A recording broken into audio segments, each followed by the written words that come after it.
Majority of overseas adoptees from Korea, beginning from the 1950s, went to the US. The rest went to different European countries, especially Scandinavia. Some went to Canada and Australia. Adam is one of 200,000 Korean overseas adoptees. 200,000.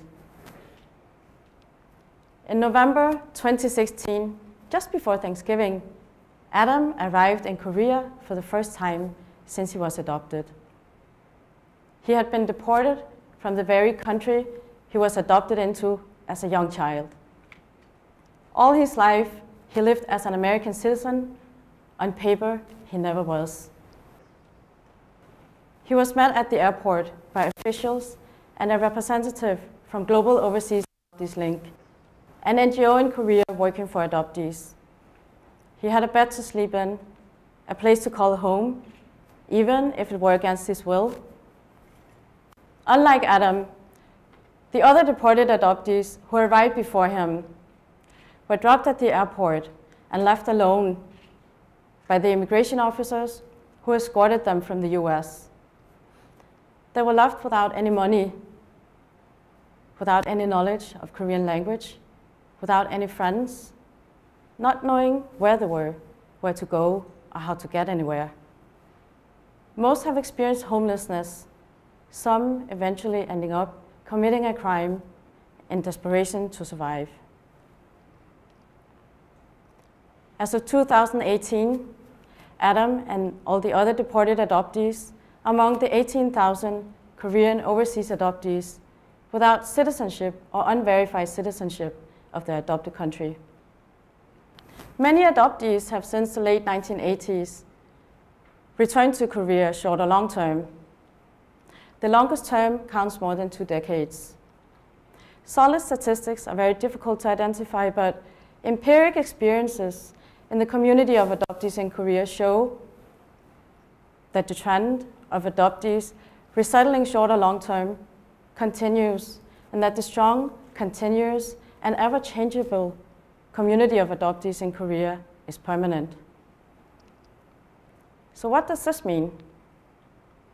I, like other adoptees, felt drawn to come here for reasons I can't articulate. I did not come here because I found my birth family or wished to find them. I have a Master of Law, and I worked for the Danish public authorities for 12 years. I had a nice apartment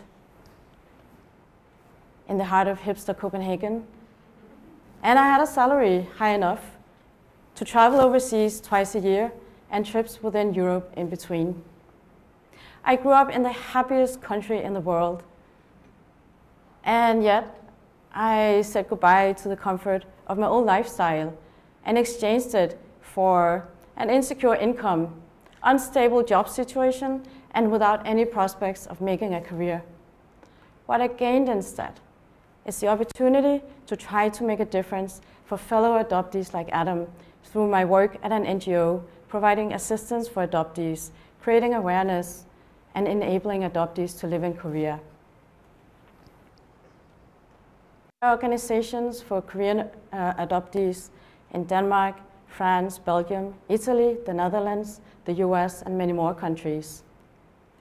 AKF, Adopted Korean Association, celebrated its 30th anniversary in Sweden in 2016. I grew up in the happiest country in the world, yet I chose to say goodbye to the comfort of my old lifestyle and exchanged it for an unstable job situation, insecure income, and without any prospects of making a career.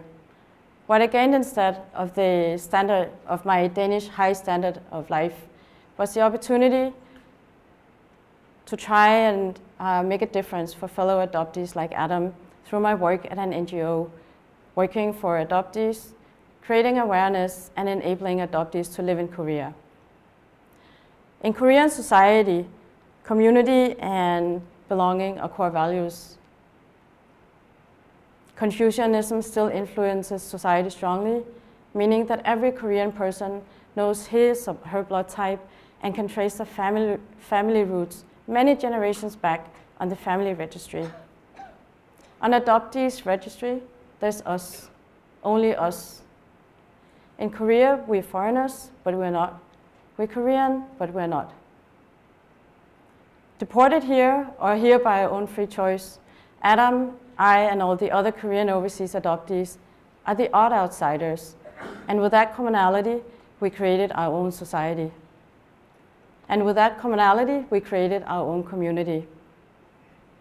The NGO I work for was founded 20 years ago by American and European adoptees seeking a space to belong in Korea.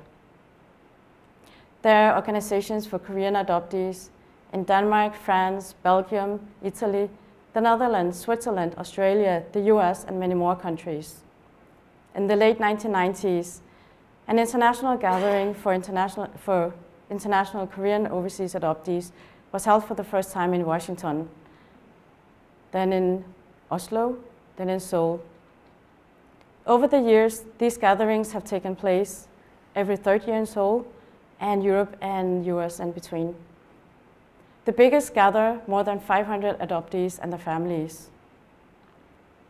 Before the internet existed, these groups were the only way to connect with other overseas Korean adoptees, to exchange experiences about adoptee identity, searching for and being reunited with birth family. The organizations host cultural events, compile experiences, and create social networks. As the community grows older, the organizations expand the focus to families, children and grandchildren of adoptees who want to learn Korean and eat kimchi. What these groups created 30 years ago has become something very powerful. In Korea, we're working with the government on creating a system that enables Adam and the other deported adoptees have a somewhat decent life here. We're working on changing policies and legislation. We support each other and other groups in society disconnected from the mainstream. Younger overseas adoptees come to us, Korean overseas adoptees now, asking how we created the community we have, wanting to research it, explore it, and become a part of it because they have the same need to belong. National Assembly finally realized that deportation of adoptees is an issue when another deported adoptee who came years before Adam finally had enough and jumped from a building in May 2017. I and other representatives from the adopted community carried Philip's coffin despite protest from the funeral house employee because women do not usually do this in Korea.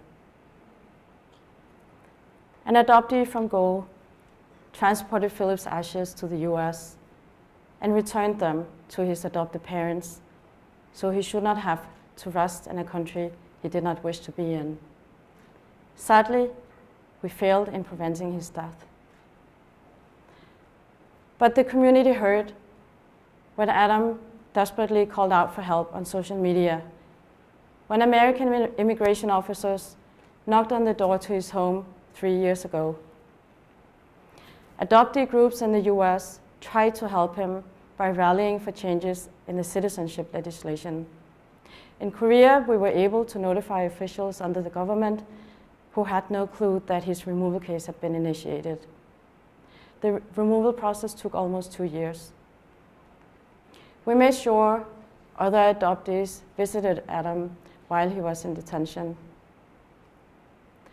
Detention centers are prison-like facilities managed by American immigration. You have no right to see a judge. You have no right to legal representation, and you can be held indefinitely at worst. As I heard it from Adam, detention is pretty horrible, and you will do anything to get out of there. Adam was picked up at Incheon Airport by faces that by then had become familiar to him from visits in detention. He has been taken care of by an organization under the government and NGOs, including mine. The other deported adoptees who came before him did not know about the community of Korean overseas adoptees.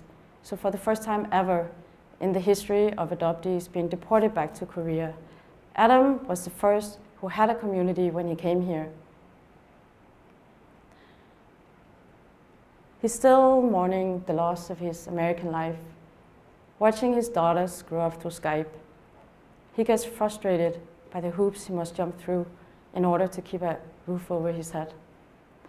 He's still trying to figure out what it means to have been reunited with birth family and how to manage when well-meaning people tell him how lucky he is. By going public with his story, he put everything at stake, but he also became part of our community, and he has paved the way for other adoptees in similar situations, creating awareness that there is a community of us who are willing to do what we can to help you, just because we're overseas Korean adoptees. Adam wasn't the first who needed our community. Unfortunately, I'm sure he will not be the last. Thank you.